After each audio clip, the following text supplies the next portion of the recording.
श्री सीतारामाभ्याम नमः।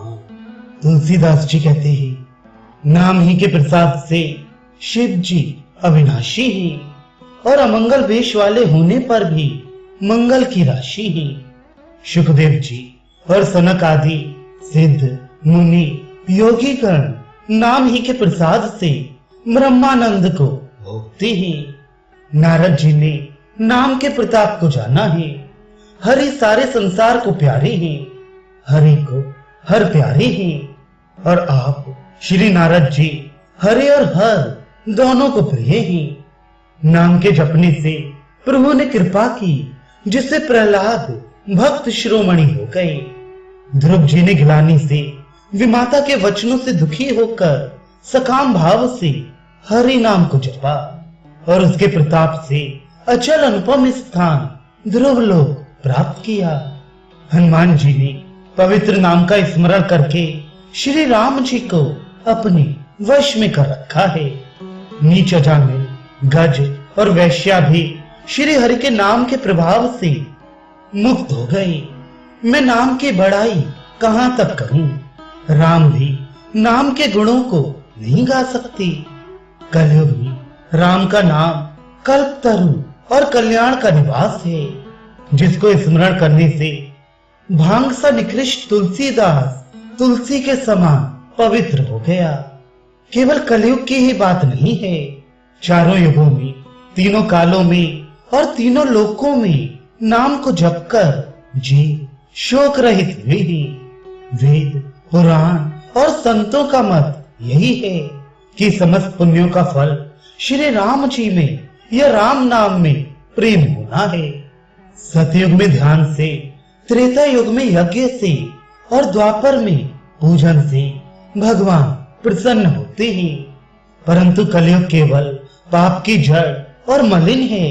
इसमें मनुष्यों का मन पाप रूपी समुद्र में मछली बना हुआ है, अर्थात पाप से कभी अलग होना ही नहीं चाहता।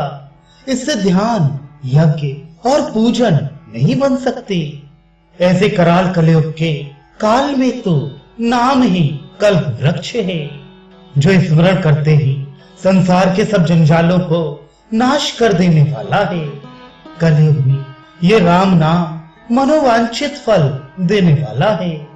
परलोक का परम हितैषी और इस लोक का माता पिता है, अर्थात परलोक में भगवान का परम धाम देता है और इस लोक में माता पिता के समान सब प्रकार से पालन और रक्षण करता है। कलयुग में न कर्म है, न भक्ति है और न ज्ञान ही है। राम नाम ही एक आधार है। कपट की खान कलयुग रूपी काल नेमी के मारने के लिए राम नाम ही बुद्धिमान और समर्थ श्री हनुमान जी हैं। राम नाम श्री नरसिंह भगवान है, कलयुग हिरण्यकशिपु है और जप करने वाले जन प्रहलाद के समान ही। ये राम नाम देवताओं के शत्रु कलयुग रूपी दैत्य को मारकर जप करने वालों की रक्षा करेगा। अच्छे भाव प्रेम से, बुरे भाव वैर से, क्रोध से या आलस्य से, किसी तरह से भी नाम जपने से दसों दिशाओं में कल्याण होता है। उसी परम कल्याणकारी राम नाम का स्मरण करके और श्री रघुनाथ जी को मस्तक नभाकर मैं राम जी के गुणों का वर्णन करता हूँ। वे श्री राम जी मेरी बिगड़ी सब तरह से सुधार लेंगे, जिनकी कृपा करने से नहीं अघाती। राम से उत्तम स्वामी और मुझ तरीका बुरा सेवक। इतने पर भी उन दया निधि ने अपनी ओर देखकर मेरा पालन किया है। लोक और वेद में भी अच्छे स्वामी की यही रीत प्रसिद्ध है कि वह बिना सुनते ही प्रेम को पहचान लेता है। अमीर गरीब, गंवार नगर निवासी, पंडित मूर्ख, बदनाम यशस्वी, सुकवि कुकवि, सभी नर नारी अपनी अपनी बुद्धि के अनुसार राजा की सराहना करती हैं और साधु, बुद्धिमान, सुशील, ईश्वर के अंश से उत्पन्न कृपालु राजा सबकी सुनकर और उनकी वाणी, भक्ति, विनय और चाल को पहचान कर सुंदर मीठी वाणी से सबका यथा योग्य सम्मान करते हैं। ये स्वभाव तो संसारी राजाओं का है। कौशलनाथ श्री रामचंद्र जी तो चतुर शिरोमणि हैं। श्री राम जी तो विशुद्ध प्रेम से ही रीझते हैं। पर जगत में मुझसे बढ़कर मूर्ख और मलिन बुद्धि और कौन होगा। तथापि कृपालु श्री रामचंद्र जी मुझ दुष्ट सेवक की प्रीत और रुचि को अवश्य रखेंगे। जिन्होंने पत्थरों को जहाज और बंदर भालुओं को बुद्धिमान मंत्री बना लिया। सब लोग मुझे श्री राम जी का सेवक कहते हैं और मैं भी बिना लज्जा संकोच के कहलाता हूँ। कहने वालों का विरोध नहीं करता। कृपालु श्री राम जी इस निंदा को सहते हैं कि श्री सीतानाथ जी जैसे स्वामी का तुलसीदास का सेवक। ये मेरी बहुत बड़ी ढिठाई और दोष है। मेरे पाप को सुनकर नरक ने भी नाक सिकोड़ ली है, अर्थात नरक में भी मेरे लिए ठौर नहीं है। ये समझकर मुझे अपने ही कल्पित डर से डर हो रहा है। किंतु भगवान श्री रामचंद्र जी ने तो स्वप्न में भी इस पर अर्थात मेरी इस ढिठाई और दोष पर ध्यान नहीं दिया। वरन मेरे प्रभु श्री रामचंद्र जी ने तो इस बात को सुनकर, देखकर और अपनी सुचित्त रूपी चक्षु से निरीक्षण कर मेरी भक्ति और बुद्धि की उल्टी सराहना की। क्योंकि कहने में चाहे बिगड़ जाए, अर्थात मैं चाहे अपने को भगवान का सेवक कहलाता रहूं, परंतु हृदय में अच्छापन होना चाहिए। हृदय में तो अपने को उनका सेवक बनने योग्य नहीं मानकर पापी और दीन ही मानता हूँ। यह अच्छापन है। श्री रामचंद्र जी भी दास के हृदय की अच्छी स्थिति जानकर रीझ जाते हैं। प्रभु के चित्त में अपने भक्तों की हुई भूल चूक याद नहीं रहती।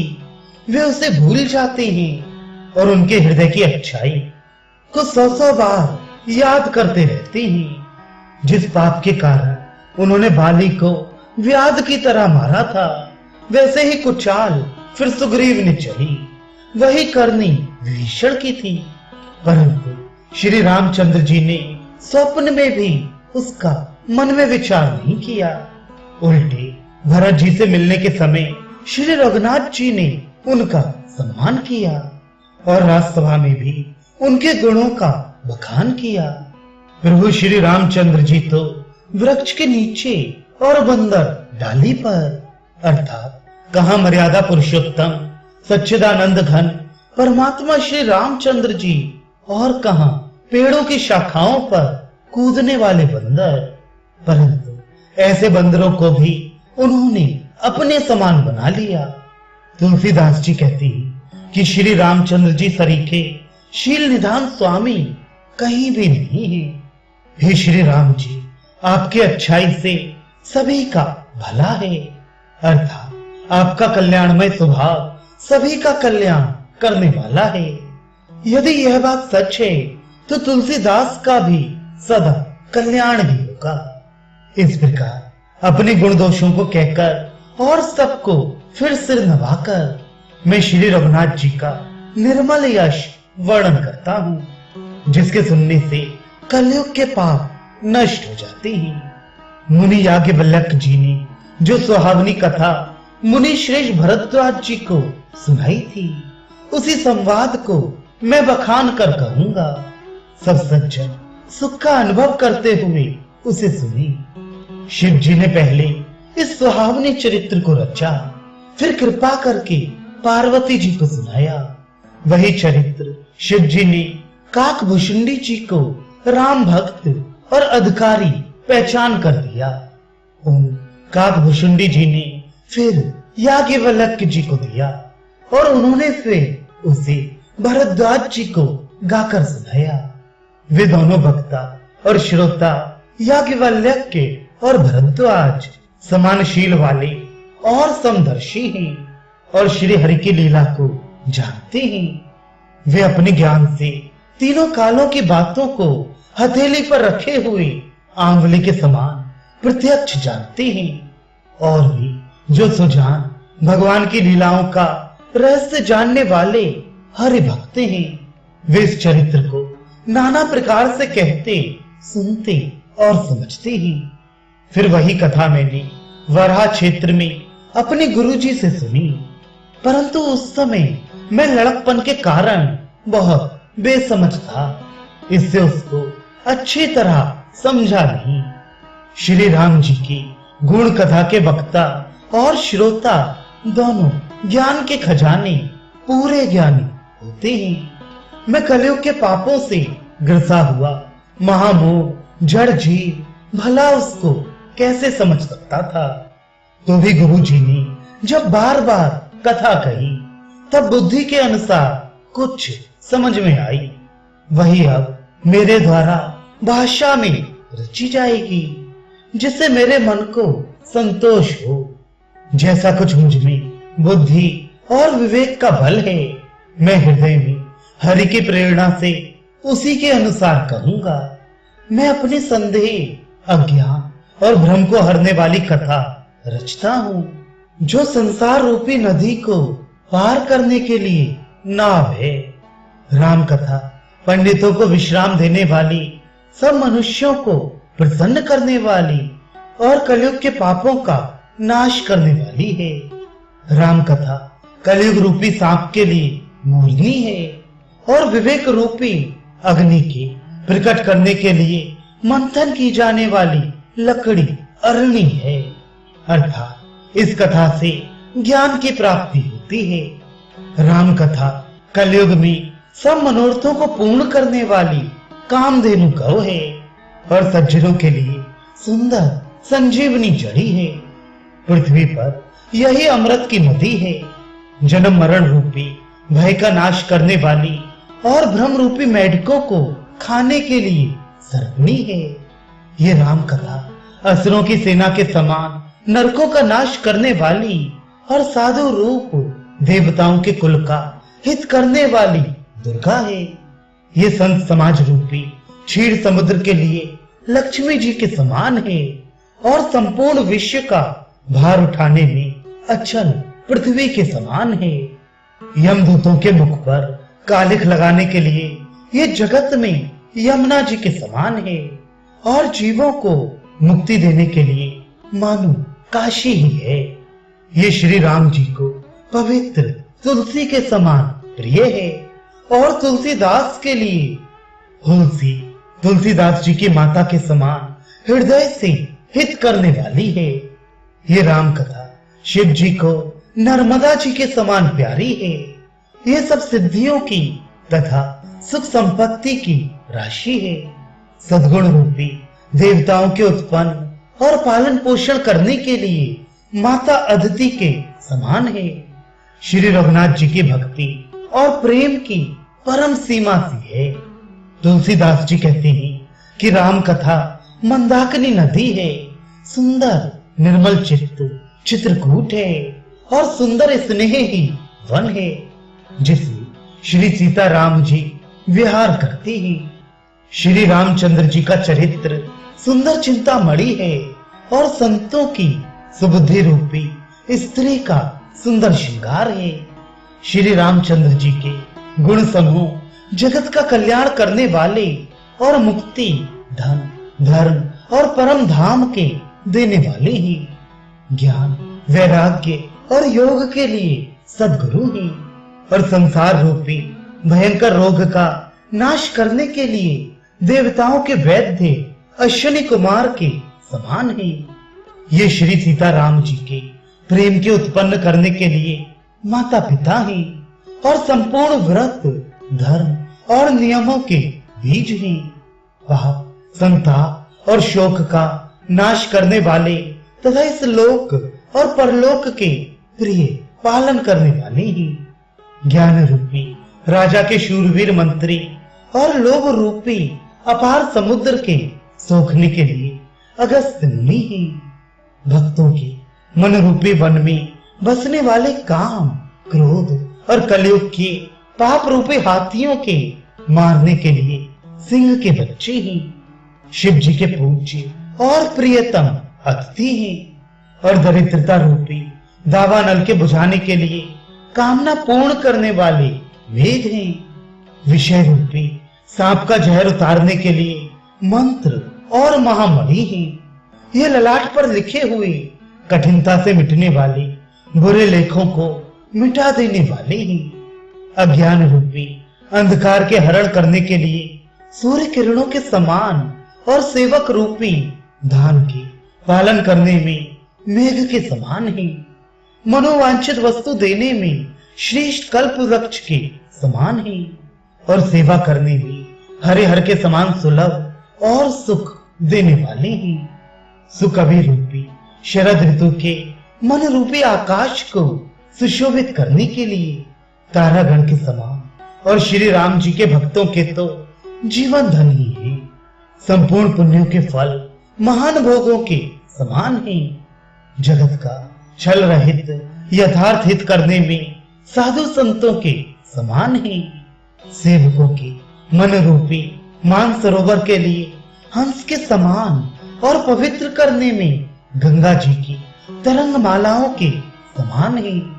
श्री राम जी के गुणों के समूह कुमार्ग, कुतर्क, कुचाल और कलयुग के कपट, दंभ और पाखंड के जलाने के लिए वैसे ही हैं जैसे ईंधन के लिए प्रचंड अग्नि। रामचरित्र पूर्णिमा के चंद्रमा की किरणों के समान सभी को सुख देने वाले ही, परंतु सज्जन रूपी कुमुदनी और चकोर के चित्त के लिए तो विशेष हितकारी और महान लाभदायक है। जिस प्रकार श्री पार्वती जी ने श्री शिव जी से प्रश्न किया और जिस प्रकार से श्री शिव जी ने विस्तार से उसका उत्तर कहा, वह सब कारण मैं विचित्र कथा की रचना करके गाकर करूंगा। जिसने ये कथा पहले ना सुनी हो वैसे सुनकर आश्चर्य ना करे। जो ज्ञानी इस विचित्र कथा को सुनते हैं वे जानकर आश्चर्य नहीं करते कि संसार में राम कथा की कोई सीमा नहीं है। राम कथा अनंत है। उनके मन में ऐसा विश्वास रहता है। नाना प्रकार से श्री रामचंद्र जी के अवतार हुए हैं और 100 करोड़ तथा अपार रामायण है। कल्प भेद के अनुसार श्री हरि के सुंदर चरित्रों को मुनीश्वरों ने अनेक प्रकार से गाया है। हृदय में ऐसा विचार कर संदेह ना कीजिए और आदर सहित प्रेम से इस कथा को सुनिए। श्री रामचंद्र जी अनंत हैं, उनके गुण भी अनंत हैं और उनकी कथाओं का विस्तार भी असीम है। अतः जिनके विचार निर्मल हैं वे इस कथा को सुनकर आश्चर्य नहीं मानेंगे। इस प्रकार सब संदेहों को दूर करके और श्री गुरु जी के चरण कमलों की रज को सिर पर धारण करके मैं पुनः हाथ जोड़कर सबकी विनती करता हूँ, जिससे कथा की रचना में कोई दोष स्पर्श ना करने पाए। अब मैं आदर पूर्वक श्री शिव जी को सिर नवाकर श्री रामचंद्र जी के गुणों की निर्मल कथा कहता हूँ। श्री हरि के चरणों पर सिर रखकर संवत 1631 में इस कथा का आरंभ करता हूँ। चैत्र मास की 9वीं तिथि मंगलवार को श्री अयोध्या जी में यह चरित्र प्रकाशित हुआ। जिस दिन श्री राम जी का जन्म होता है वेद कहते हैं कि उस दिन सारे तीर्थ वहां श्री अयोध्या जी में चले आते हैं। असुर, नाग, पक्षी, मनुष्य, मुनि और देवता सब अयोध्या जी में आकर श्री रघुनाथ जी की सेवा करते हैं। बुद्धिमान लोग जन्म का महोत्सव बनाते हैं और श्री राम जी की सुंदर कीर्ति का गान करते हैं। सज्जनों के बहुत से समूह उस दिन श्री सरयू जी के पवित्र जल में स्नान करते हैं और हृदय में सुंदर श्याम शरीर श्री रघुनाथ जी का ध्यान करके उनके नाम का जप करते हैं। वेद पुराण कहते हैं कि श्री सरयू जी का दर्शन, स्पर्श, स्नान और जलपान पापों को हरता है। ये नदी बड़ी ही पवित्र है। इसकी महिमा अनंत है, जिसे विमल बुद्धि वाली सरस्वती जी भी नहीं कह सकती। ये शोभायमान अयोध्यापुरी श्री रामचंद्र जी के परम धाम को देने वाली है, सब लोकों में प्रसिद्ध है और अत्यंत पवित्र है। जगत में अंडज, स्वेदज, उद्भिज और जरायुज 4 प्रकार के अनंत जीव हैं। इनमें से जो कोई भी अयोध्या जी में शरीर छोड़ते हैं वे फिर संसार में नहीं आते, जन्म मृत्यु के चक्कर से छूटकर भगवान के परम धाम में निवास करते हैं। इस अयोध्यापुरी को सब प्रकार से मनोहर, सब सिद्धियों की देने वाली और कल्याण की खान समझकर मैंने इस निर्मल कथा का आरंभ किया, जिसके सुनने से काम, मद और दम्भ नष्ट हो जाते हैं। इसका नाम रामचरितमानस है, जिसके कानों से सुनते ही शांति मिलती है। मन रूपी हाथी विषय रूपी दावा नल में जल रहा है, वह यदि इस रामचरितमानस रूपी सरोवर में आ पड़े तो सुखी हो जाए। यह रामचरितमानस मुनियों का प्रिय है। इस सुहावनी और पवित्र मानस की शिव जी ने रचना की। ये तीनों प्रकार के दोषों, दुखों और दरिद्रता को तथा कलयुग के कुचालों और सब पापों का नाश करने वाला है। श्री महादेव जी ने इसको रचकर अपने मन में रखा था और सुअवसर पाकर पार्वती जी से कहा। इसी से शिव जी ने इसको अपने हृदय में देखकर और प्रसन्न होकर इसका सुंदर रामचरितमानस नाम रखा। मैं उसी सुख देने वाली सुहावनी राम कथा को कहता हूँ। हे सज्जनों, आदर पूर्वक मन लगाकर इसे सुनिए। यह रामचरितमानस जैसा है, जिस प्रकार बना है और जिस हेतु से जगत में इसका प्रचार हुआ, अब वही सब कथा मैं श्री उमा महेश्वर का स्मरण करके कहता हूँ। श्री शिव जी की कृपा से उसके हृदय में सुंदर बुद्धि का विकास हुआ, जिससे ये तुलसीदास श्री रामचरितमानस का कवि हुआ। अपनी बुद्धि के अनुसार तो वह इसे मनोहर ही बनाता है, किंतु फिर भी हे सज्जनों, सुंदर चित्त से सुनकर इसे आप सुधार दीजिए। सुंदर सात्विकी बुद्धि भूमि है, हृदय ही उसमें गहरा स्थान है। वेद पुराण समुद्र है और साधु संत मेघ हैं। वे साधु रूपी मेघ श्री राम जी के सुयश रूपी सुंदर, मधुर, मनोहर और मंगलकारी जल की वर्षा करते हैं। सगुण लीला का जो विस्तार से वर्णन करते हैं, वही राम सुयश रूपी जल की निर्मलता है, जो मल का नाश करती है और जिस प्रेमा भक्ति का वर्णन नहीं किया जा सकता, वही इस जल की मधुरता और सुंदर शीतलता है। वह राम सुयश रूपी जल सत्कर्म रूपी धान के लिए हितकर है और श्री राम जी के भक्तों का तो जीवन ही है। वह पवित्र जल बुद्धि रूपी पृथ्वी पर गिरा और सिमटकर सुहावनी कान रूपी मार्ग से चला और मानस हृदय रूपी श्रेष्ठ स्थान में भरकर वहीं स्थिर हो गया। वही पुराना होकर सुंदर, रुचिकर, शीतल और सुखदायी हो गया। इस कथा में बुद्धि से विचार कर जो 4 अत्यंत सुंदर और उत्तम संवाद भुषुंडी गरुड़, शिव पार्वती, याज्ञवल्क्य के भरद्वाज और तुलसीदास और संत रचे हैं, वही इस पवित्र और सुंदर सरोवर के 4 मनोहर घाट हैं। 7 कांड ही इस मानस सरोवर की सुंदर 7 सीढ़ियां हैं, जिनको ज्ञान रूपी नेत्रों से देखते ही मन प्रसन्न हो जाता है। श्री रघुनाथ जी के निर्गुण प्राकृतिक गुणों से अतीत और निर्बाध एक रस महिमा का जो वर्णन किया जाएगा, वही सुंदर जल की अथाह गहराई है। श्री रामचंद्र जी और सीता जी का यश अमृत के समान जल है। इसमें जो उपमाएं दी गई हैं, वही तरंगों का मनोहर विलास है। सुंदर चौपाइयां ही इसमें घनी फैली हुई कमलनी है और कविता की युक्तियां सुंदर मणि मोती उत्पन्न करने वाली सुहावनी सीपियां हैं। जो सुंदर क्षण, सोरठे और दोहे हैं, वही इसमें बहुरंगे कमलों के समूह सुशोभित हैं। अनुपम अर्थ, ऊंचे भाव और सुंदर भाषा ही पराग, मकरंद और सुगंध है। सत्कर्मियों के पुंज भौरों की सुंदर पंक्तियां हैं। ज्ञान, वैराग्य और विचार हंस हैं। कविता की ध्वनि, वक्रोक्ति, गुण और जाति ही अनेक प्रकार की मनोहर मछलियां हैं। अर्थ, धर्म, काम, मोक्ष, ये चारों ज्ञान विज्ञान का विचार के कहना। काव्य के 9 रस, जप, तप, योग और वैराग्य के प्रसंग, ये सब इस सरोवर के सुंदर जलचर जीव हैं।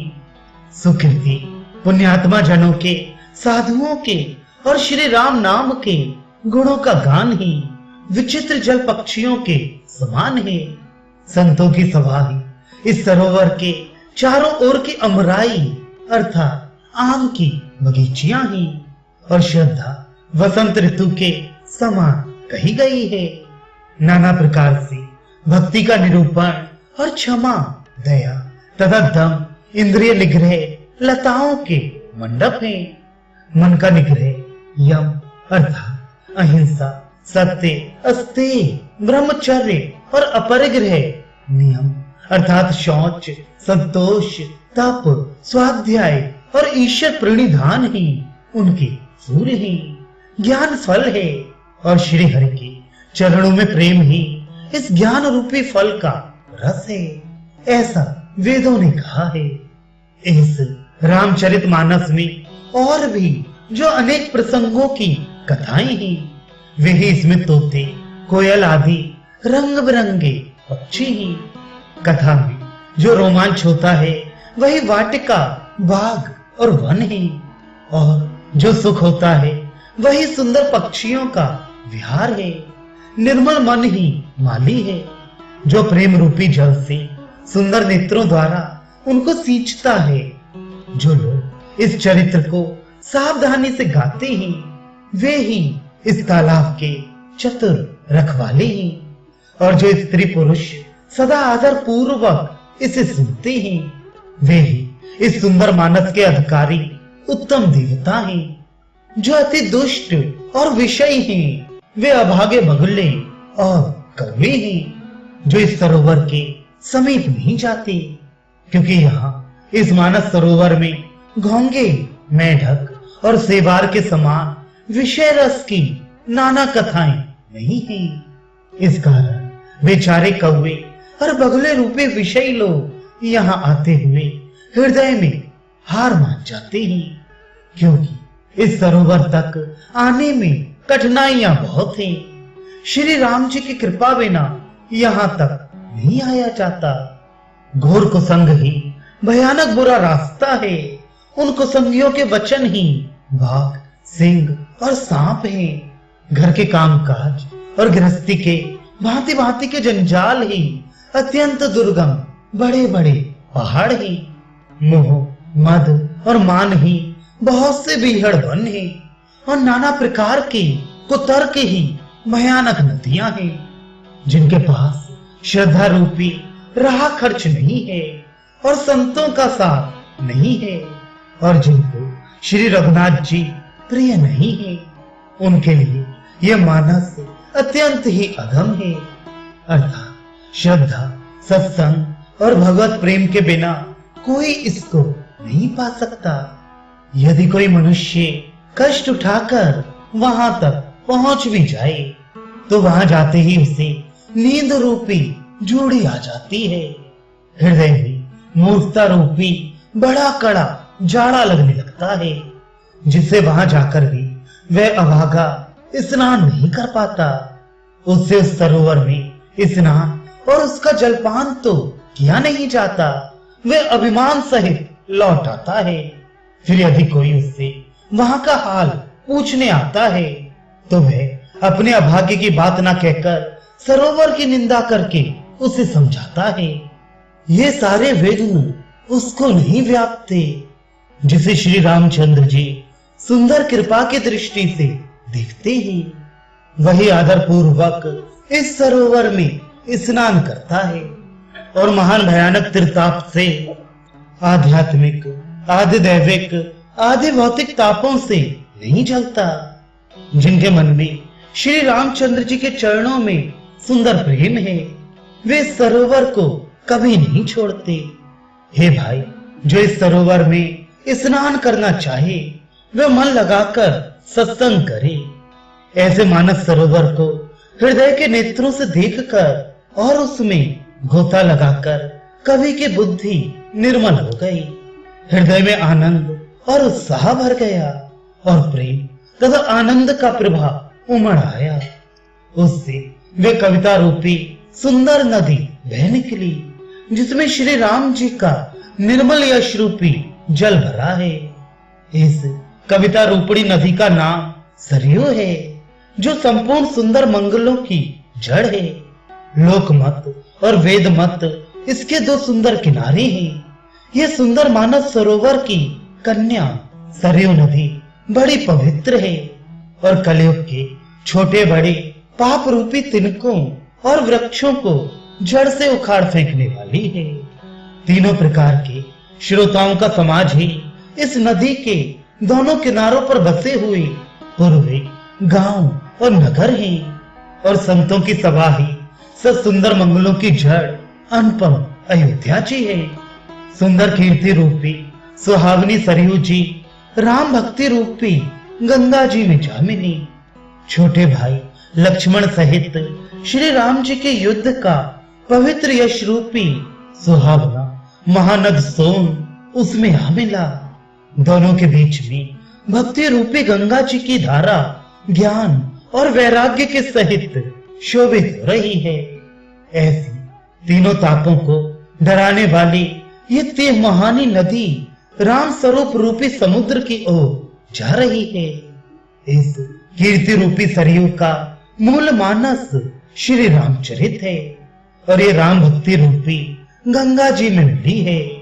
इसलिए ये सुनने वाले सज्जनों के मन को पवित्र कर देगी। इसके बीच बीच में जो भिन्न भिन्न प्रकार की विचित्र कथाएं हैं, वे ही मानो नदी तट के आसपास के वन और बाग हैं। श्री पार्वती जी और श्री शिव जी के विवाह के बाराती इस नदी में बहुत प्रकार के असंख्य जलचर जीव हैं। श्री रघुनाथ जी के जन्म की आनंद बधाइयां ही इस नदी के भंवर और तरंगों की मनोहरता है। चारों भाइयों के जो बाल चरित हैं, वे ही इसमें खिले हुए रंग बिरंगे बहुत से कमल हैं। महाराज श्री दशरथ जी तथा उनकी रानियों और कुटुंबियों के सत्कर्म ही बिरमल और जल पक्षी हैं। श्री सीता जी के स्वयंवर की जो सुंदर कथा है, वह इस नदी में सुहावनी छवि छा रही है। अनेकों सुंदर विचारपूर्ण प्रश्न ही इस नदी की नावें हैं और उनके विवेक युक्त उत्तर ही चतुर केवट हैं। इस कथा को सुनकर पीछे जो आपस में चर्चा होती है, वही इस नदी के सहारे सहारे चलने वाले यात्रियों का समाज शोभा पा रहा है। परशुराम जी का क्रोध इस नदी की भयानक धारा है और श्री रामचंद्र जी के श्रेष्ठ वचन ही सुंदर बंधे हुए घाट हैं। भाइयों सहित श्री रामचंद्र जी के विवाह का उत्सव ही इस कथा नदी की कल्याणकारिणी बाढ़ है, जो सभी को सुख देने वाली है। इसके कहने सुनने में जो हर्षित और पुलकित होते हैं, वे ही पुण्यात्मा पुरुष हैं, जो प्रसन्न मन से इस नदी में नहाते हैं। श्री रामचंद्र जी के राज तिलक के लिए जो मंगल साज सजाया गया है, वही मानो पर्व के समय इस नदी पर यात्रियों के समूह इकट्ठे हुए हैं। कैकेयी की कुबुद्धि ही इस नदी में काई है, जिसके फलस्वरूप बड़ी भारी विपत्ति आ पड़ी। संपूर्ण अनगणित उत्पातों को शांत करने वाला भरत जी का चरित्र नदी तट पर किया जाने वाला जप यज्ञ है। कलयुग के पापों और दुष्टों के अवगुणों के जो वर्णन है, वे इस नदी के जल का कीचड़ और बगुले कौवे हैं। ये कीर्ति रूपणी नदी 6 ऋतुओं में सुंदर है। सभी समय ये परम सुहावनी और अत्यंत पवित्र है। इसमें शिव पार्वती का विवाह हेमंत ऋतु है। श्री रामचंद्र जी के जन्म का उत्सव सुखदायी शिशिर ऋतु है। श्री रामचंद्र जी के विवाह समाज का वर्णन ही आनंद मंगलमय ऋतुराज वसंत है। श्री राम जी का वनगमन दुस्सह ग्रीष्म ऋतु है और मार्ग की कथा ही कड़ी धूप और लू है। राक्षसों के साथ घोर युद्ध ही वर्षा ऋतु है, जो देवकुल रूपी धान के लिए सुंदर कल्याण करने वाली है।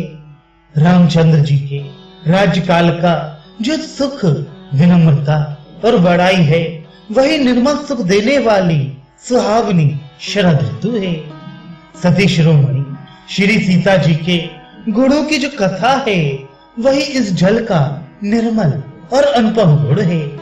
श्री भरत जी का स्वभाव इस नदी की सुंदर शीतलता है, जो सदा एक सी रहती है और जिसका वर्णन नहीं किया जा सकता। चारों भाइयों का परस्पर देखना, बोलना, मिलना, एक दूसरे से प्रेम करना, हंसना और सुंदर भाईपना इस जल की मधुरता और सुगंध है। मेरा अर्थ भाव, विनय और दीनता इस सुंदर और निर्मल जल का कम हल्कापन नहीं है, अर्थात अत्यंत हल्कापन है। ये जल बड़ा ही अनोखा है, जो सुनने से ही गुण करता है और आशा रूपी प्यास को और मन के मैल को दूर कर देता है। यह जल श्री रामचंद्र जी के सुंदर प्रेम को पुष्ट करता है, कलयुग के समस्त पापों और उनसे होने वाली गिलानी को हर लेता है, संसार के जन्म मृत्यु रूप श्रम को सोख लेता है, संतोष को भी संतुष्ट करता है और पाप, ताप, दरिद्रता और दोषों को नष्ट कर देता है।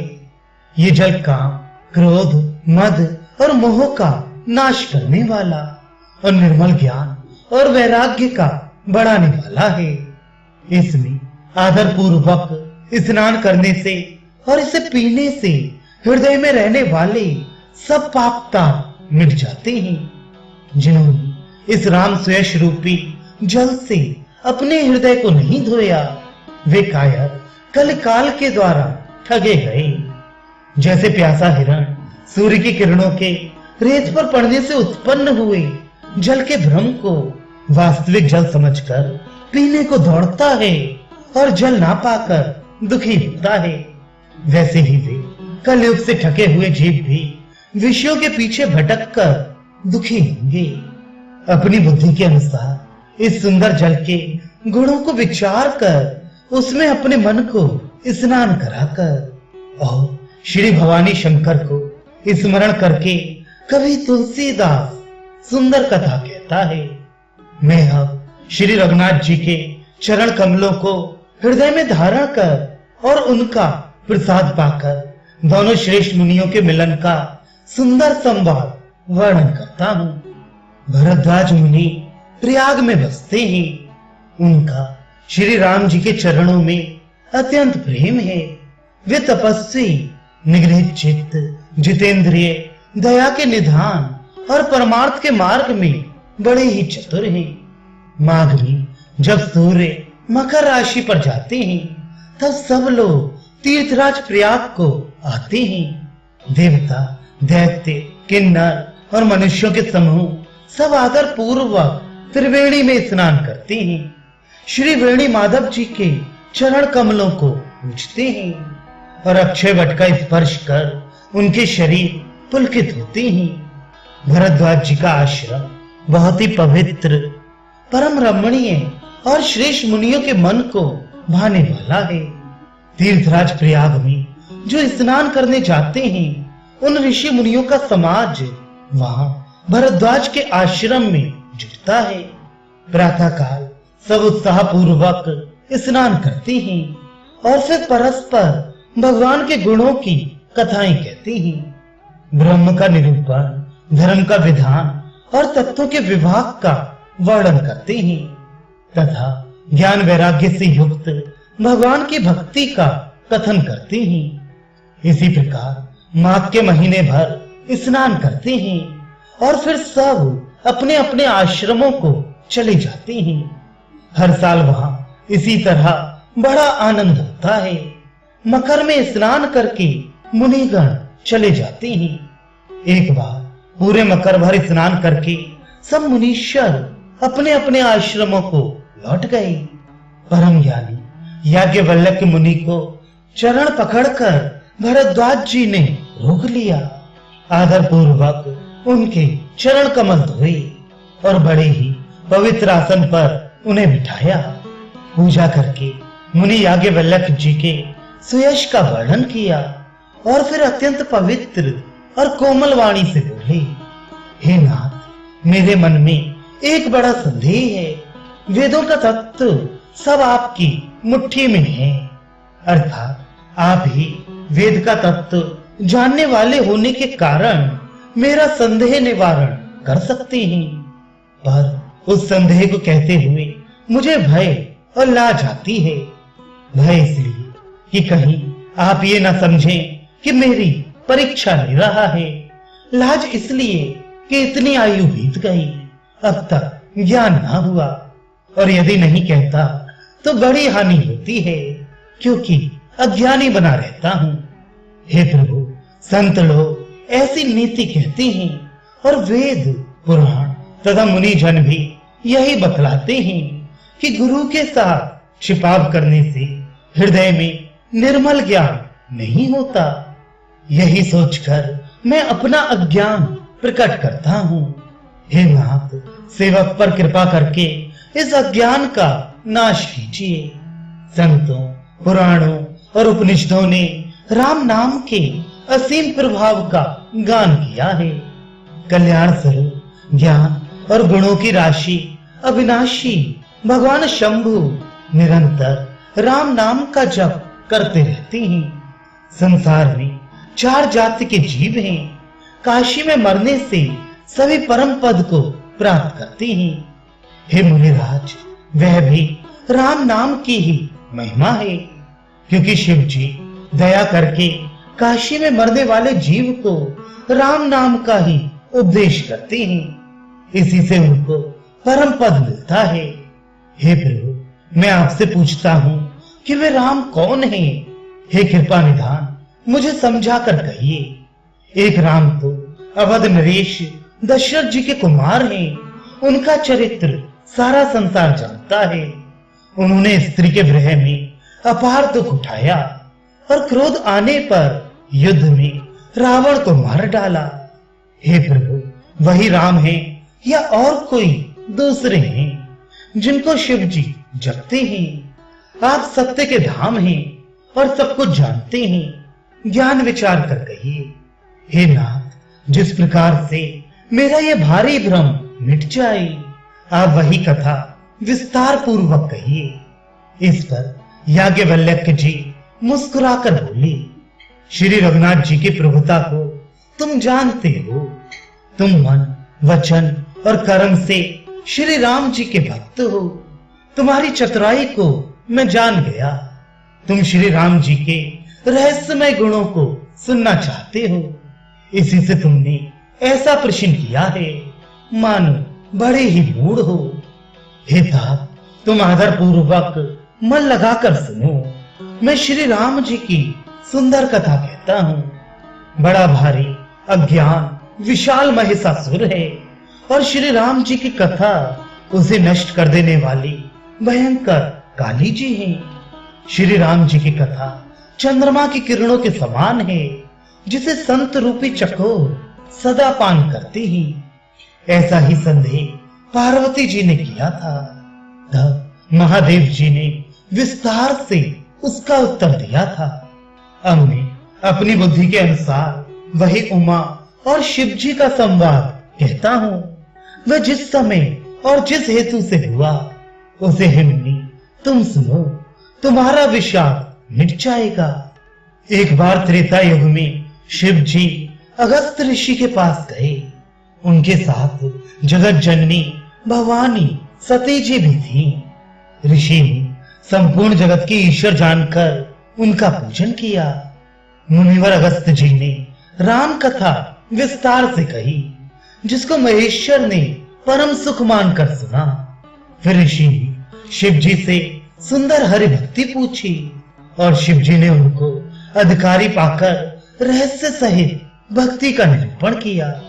श्री रघुनाथ जी के गुणों की कथाएं कहते सुनते कुछ दिनों तक शिव जी वहां रहे। फिर मुनि से विदा मांगकर शिव जी दक्ष कुमारी सती जी के साथ कैलाश को चले। उन्हीं दिनों पृथ्वी का भार उतारने के लिए श्री हरि ने रघुवंश में अवतार लिया था।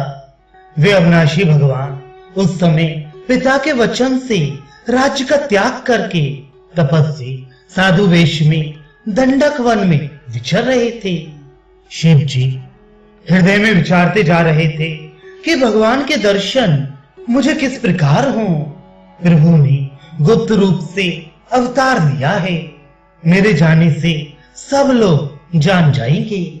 श्री शंकर जी के हृदय में इस बात को लेकर बड़ी खलबली उत्पन्न हो गई, परंतु सती जी इस भेद को नहीं जानती थी। तुलसीदास जी कहते हैं कि शिव जी के मन में भेद खुलने का डर था, परंतु दर्शन के लोभ से उनके नेत्र ललचा रहे थे। रावण ने ब्रह्मा जी से अपनी मृत्यु मनुष्य के हाथ से मांगी थी। ब्रह्मा जी के वचनों को प्रभु सत्य करना चाहते हैं। मैं जो पास नहीं जाता हूं तो बड़ा पछतावा रह जाएगा।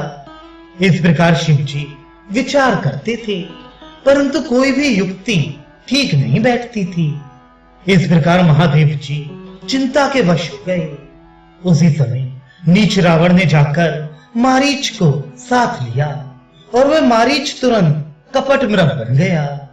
मूर्ख रावण ने छल करके सीता जी को हर लिया।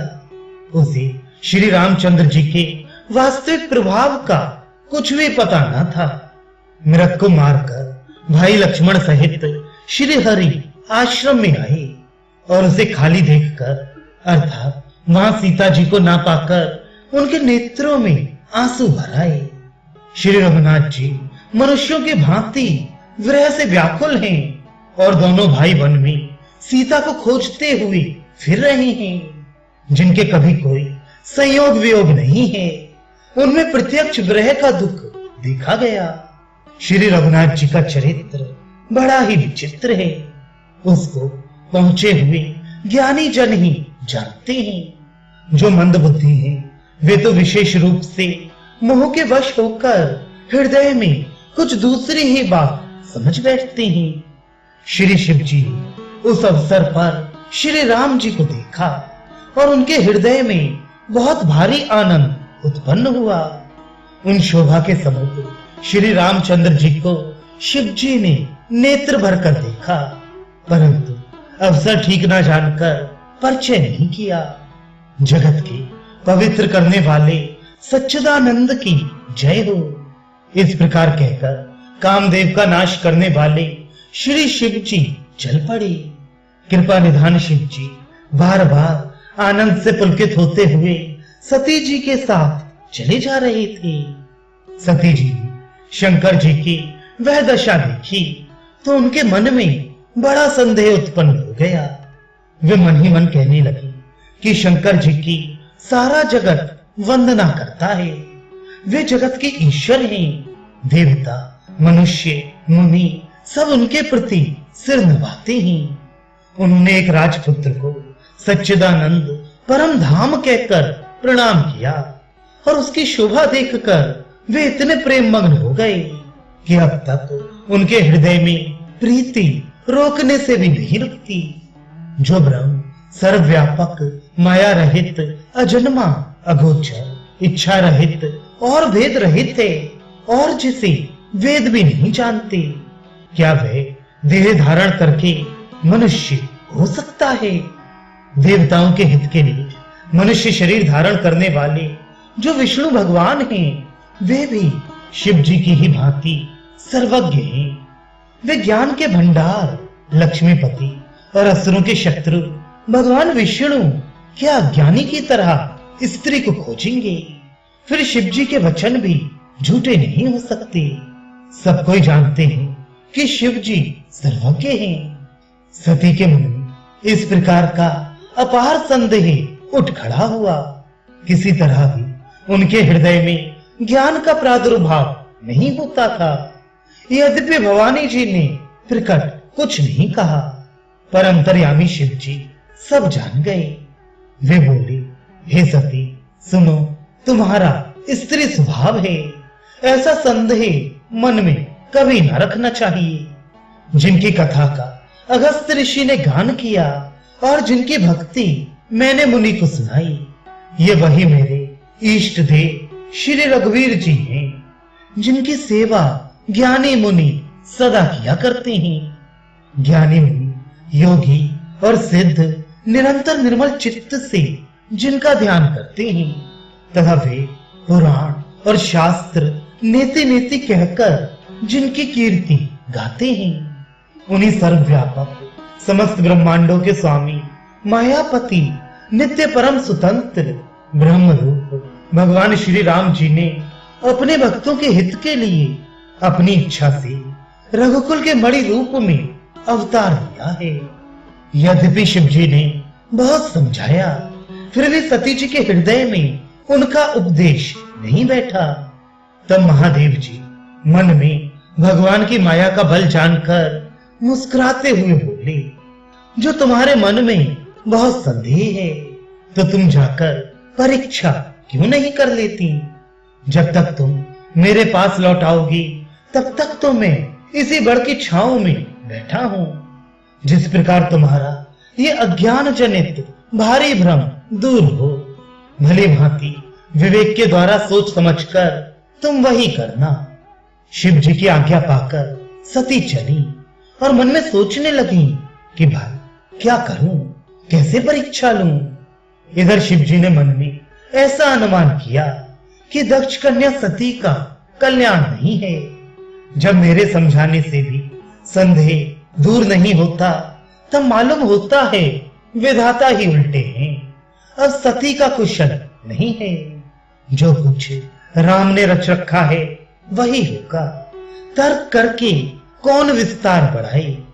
मन में ऐसा कहकर शिव जी भगवान श्री हरि का नाम जपने लगे और सती जी वहां गई जहां सुख के धाम प्रभु श्री रामचंद्र जी थे। सती बार बार मन में विचार कर सीता जी का रूप धारण करके उस मार्ग की ओर आगे होकर चली, जिससे सती के विचारानुसार मनुष्यों के राजा रामचंद्र जी आ रहे थे। सीता जी के बनावटी वेश को देखकर लक्ष्मण जी चकित हो गए और उनके हृदय में बड़ा भ्रम हो गया। वे बहुत गंभीर हो गए, कुछ कह नहीं सके। धीर बुद्धि लक्ष्मण प्रभु रघुनाथ जी के प्रभाव को जानते थे। सब कुछ देखने वाले और सबके हृदय की जानने वाले देवताओं के स्वामी श्री रामचंद्र जी सती के कपट को जान गए, जिनके स्मरण मात्र से अज्ञान का नाश हो जाता है। वही सर्वज्ञ भगवान श्री रामचंद्र जी हैं। स्त्री स्वभाव का असर तो देखो कि वहां उन सर्वज्ञ भगवान के सामने भी सती जी छिपाव करना चाहती हैं। अपनी माया के बल को हृदय में बखान कर श्री रामचंद्र जी हंसकर कोमल वाणी से बोले। पहले प्रभु ने हाथ जोड़कर सती को प्रणाम किया और पिता सहित अपना नाम बताया। फिर कहा कि वृषकेतु शिव जी कहाँ हैं? आप यहाँ वन में अकेली किस लिए फिर रही हैं? श्री रामचंद्र जी के कोमल और रहस्य भरे वचन सुनकर सती जी को बड़ा संकोच हुआ। वे डरती हुई चुपचाप शिव जी के पास चली।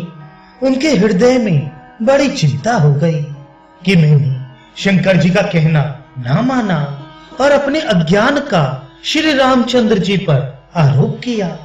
अब जाकर मैं शिव जी को क्या उत्तर दूंगी? यूं सोचते सोचते सती जी के हृदय में अत्यंत भयानक जलन पैदा हो गई। श्री रामचंद्र जी ने जान लिया कि सती जी को दुख हुआ। तब उन्होंने अपना कुछ प्रभाव प्रकट करके उन्हें दिखलाया।